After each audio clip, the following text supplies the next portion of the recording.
Halo, selamat pagi rekan-rekan sekalian. Kembali lagi kita bertemu di channel Rod PKY Palangkaraya untuk melanjutkan pembahasan kita tentang pengetahuan dasar pembuatan ornamen Dayak Ngaju.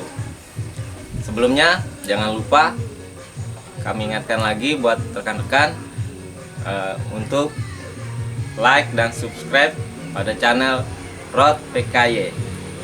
Demikian.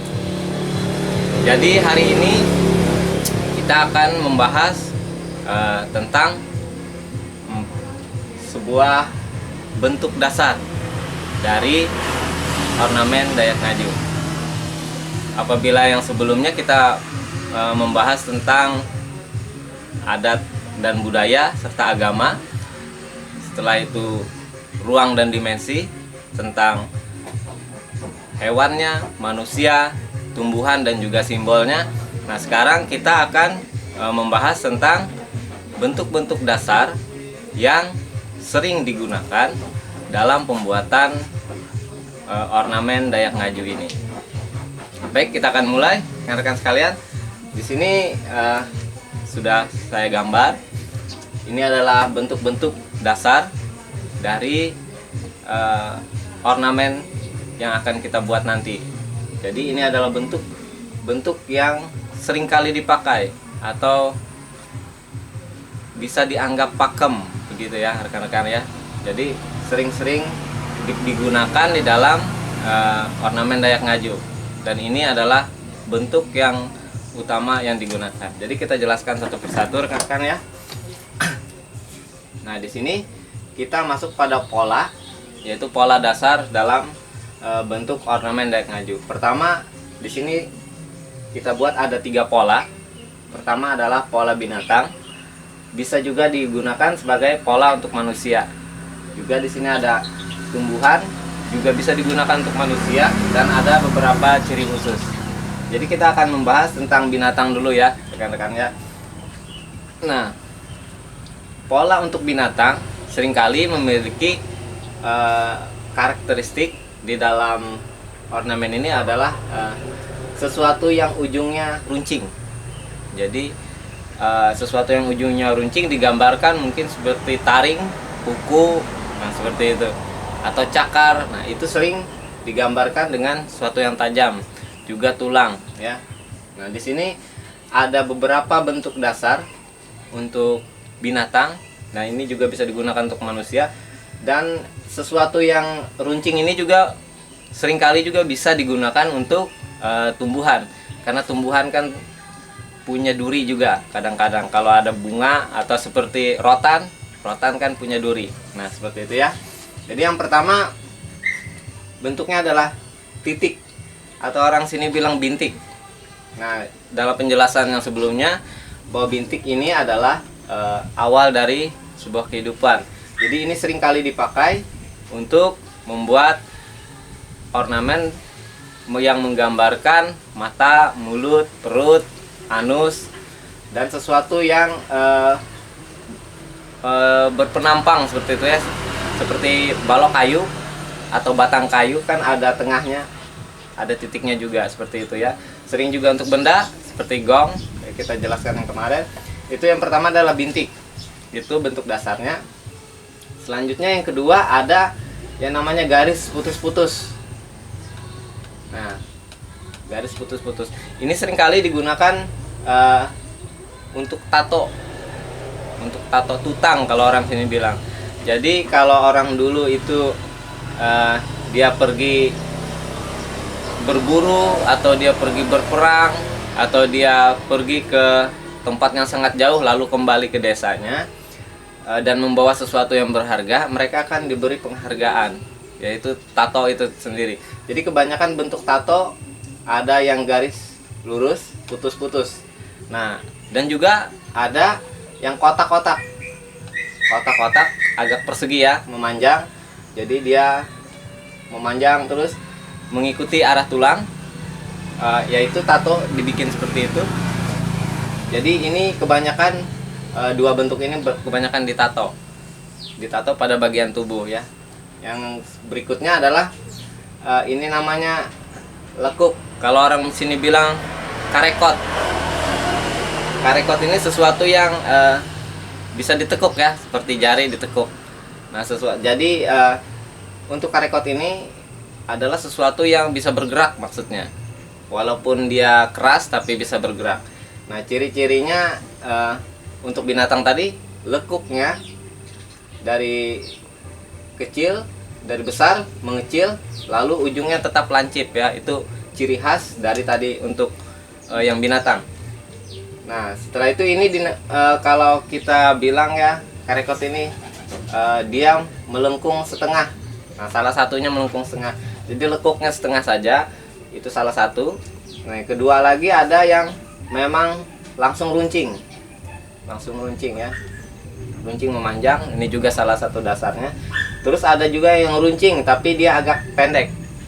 Runcing agak pendek. Seringkali juga ini digunakan untuk motif-motif seperti pisau atau perkakas, atau seperti lunju atau dohong, seperti itu ya. Nah, yang berikutnya ada yang karekotnya yang satu lekuk penuh ya, satu lekuk dan punya satu perut, seperti itu ya. Nah, ujungnya tetap tajam karena dia tadi binatang. Nah, untuk penjelasannya kita lihat yang bagian bawah ini. Jadi bila kita menggambar sesuatu yang untuk karekot atau lekuk ini, nah di bagian yang pertama ini dia besar, pangkalnya besar ya. Dia terus mengecil sampai ke ujung. Jadi kita gambarkan dia agak mengecil seperti itu sampai ke ujung. Lalu kita bikin perut, terus ujungnya meruncing. Itu ciri khasnya ya untuk binatang. Nah, dan untuk binatang ini biasanya lekuk atau untuk perut ini cuma satu kali putar. Satu kali putar, paling banyak seperti ini ya. Dengarkan ya, paling banyak seperti ini untuk binatang. Untuk binatang ya. Nah, jadi itu ciri-ciri khusus dari pola dasar yang sering digunakan untuk ukiran Dayak Ngaju. Dan berikutnya kita masuk pada tumbuhan. Ya. Kalau tumbuhan ini juga bisa digunakan untuk manusia. Ciri khususnya adalah bentuk ujungnya ini membundar. Seperti ini, karena membundar. Kalau ini tadi lancip, ini membundar. Nah, karena bagian dari tumbuhan biasanya jarang memiliki sesuatu yang runcing atau tajam. Jadi kalau seperti daunnya agak membundar sedikit, walaupun memang ujungnya runcing, tapi digambarkan dia ada membundar. Itu ciri khas untuk tanaman atau tumbuhan. Yang pertama ada juga garis kotak-kotak lurus. Nah, garis ini kenapa dibikin tidak putus-putus? Ini seperti tali air ya, karena tumbuhan memerlukan jalur ya, jalur air seperti itu, tidak putus-putus dia. Nah, berikutnya ada garis, cuma garis saja. Nah, garis saja dan mempunyai dua lekuk atau dua perut ya. Biasanya kalau kita menggambar ornamen, sebagian orang membuat hanya garis saja ya, hanya garis saja. Sebagian membuat sesuatu yang memiliki tekstur atau relief. Jadi dia agak membesar. Kalau yang punya relief jadi punya badan. Tapi kalau yang cuma garis, dia bisa juga digambarkan seperti ini, garis saja. Ya, bentuk yang lain juga sama, garis saja bisa dibuat seperti itu.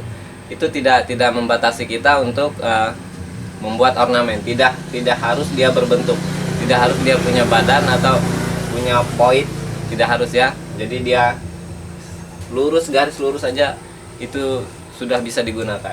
Nah, berikutnya ada juga dia punya satu lekuk, satu perut, tetapi ujungnya tetap tumpul. Ya, ini ciri khas khusus untuk tumbuhan. Berikutnya juga untuk tumbuhan, kelebihan dari tumbuhan adalah dia lekuknya bisa sampai 3. Ya, itu batas. Kalau lekuknya melebihi 3, itu mungkin milik suku lain ya, bukannya suku lain, suku Dayak juga, tetapi kebanyakan digunakan oleh orang Kutai, orang Iban. Dayak Iban mempunyai lekuk yang banyak karena mereka mempunyai beberapa ciri motif seperti perut kodok atau seperti bunga terung, seperti itu ya.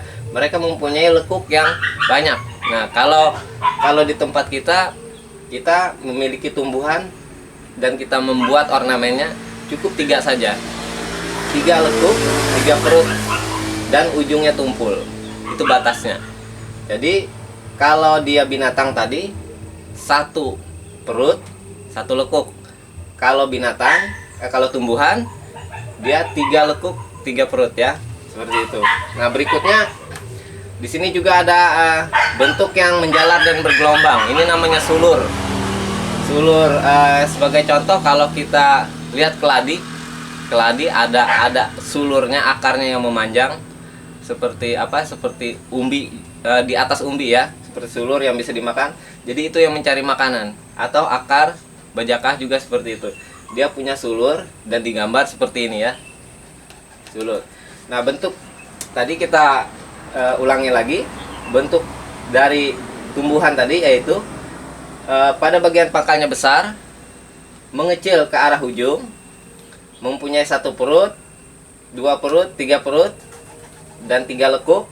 Nah, dan pada akhir ujungnya adalah tumpul seperti itu ya, dibikin tumpul seperti itu. Nah, jadi dia berlawanan dengan yang binatang tadi. Berikutnya ada juga ciri khusus. Ciri khusus ini ya, rekan. Nah, kalau ciri khusus ini bisa digunakan untuk binatang, bisa untuk tumbuhan, bisa untuk binatang yang ada di udara, di darat, juga di air ya. Seperti itu. Jadi ini bentuk yang pertama, bentuk seperti ini. Ini namanya taji, orang bilang, atau cula. Kalau bahasa Indonesianya cula. Mungkin seperti ayam punya taji seperti itu, atau badak punya cula. Nah, seperti itu ya. Jadi bentuknya seperti ini. Nah, setelah itu ada kamburi atau sirip. Sirip seperti ini. Selanjutnya ada silu. Silu itu kuku ya, kuku atau cakar seperti ini. Dia bisa seperti ini atau bisa juga ke bawah membalik ya. Nah, selanjutnya ada bulu. Bulu dia agak runcing dan memanjang. Nah, untuk ciri khusus ini rekan-rekan ya, tidak mutlak seperti ini jika diaplikasikan di dalam ornamen nanti. Jika kita membuatnya, itu tergantung pada penempatannya ya, rekan-rekan ya. Ketika kita tempatkan dia di kepala, mungkin dia menjadi cula. Ketika kita tempatkan di ekor, mungkin dia hanya menjadi sirip atau menjadi bulu saja, seperti itu ya. Jadi ini tidak mutlak, tetapi bentuk dasarnya seperti ini. Kalau cula dia agak pendek, kalau sirip agak memanjang, dan bulu lebih panjang. Kuku bisa lurus seperti ini, juga bisa agak melengkung sedikit ya, seperti yang tadi, yang awal binatang tadi bisa melengkung. Nah, itu tergantung dari ornamen apa yang akan kita buat, dan juga binatang apa yang akan kita buat sebagai aplikasi dari ornamen kita. Nah, demikian. Selanjutnya ada juga beberapa seperti ini ya, ini namanya salundik atau suluh. Jadi seperti kalau kita punya tanaman buah ya, tanaman buah, waktu bijinya itu mau mengeluarkan suluh, nah itu nyelundik namanya, bilang orang sini, mau tumbuh gitu ya. Jadi bentuknya seperti ini. Ini juga sering kita gunakan untuk kalau ada tanaman bambu, yaitu rebungnya, nah seperti itu, digambarkan seperti ini. Terus juga ada bentuk segitiga yang kayak gini, seperti ini ya teman-teman lah. Ini kasingnya atau gigi, kalau bahasa orang sini kasingnya gigi ya. Bentuk segitiga seperti kita pembahasan yang sebelumnya, kita membahas bahwa segitiga itu bisa digambarkan sebagai bukit atau gunung atau rumah gitu. Juga bisa digambarkan tentang dalam bentuk dalam bentuk gigi ya, gigi atau sesuatu yang runcing seperti itu ya. Jadi kebanyakan untuk gigi atau singa dibikin segitiga seperti ini. Nah, demikian rekan, ini adalah salah satu dasar, jadi pola dasar yang selalu digunakan dalam ukiran Dayak Ngaju. Demikian untuk penjelasan berikutnya, kita akan membahas tentang penempatan. Ini ada pola, dan kita nanti ada pembahasan tentang penempatan pola untuk video berikutnya. Jadi tonton terus ya channel YouTube Rod PKY Palangkaraya. Jangan lupa subscribe dan like channelnya ya. Sekian.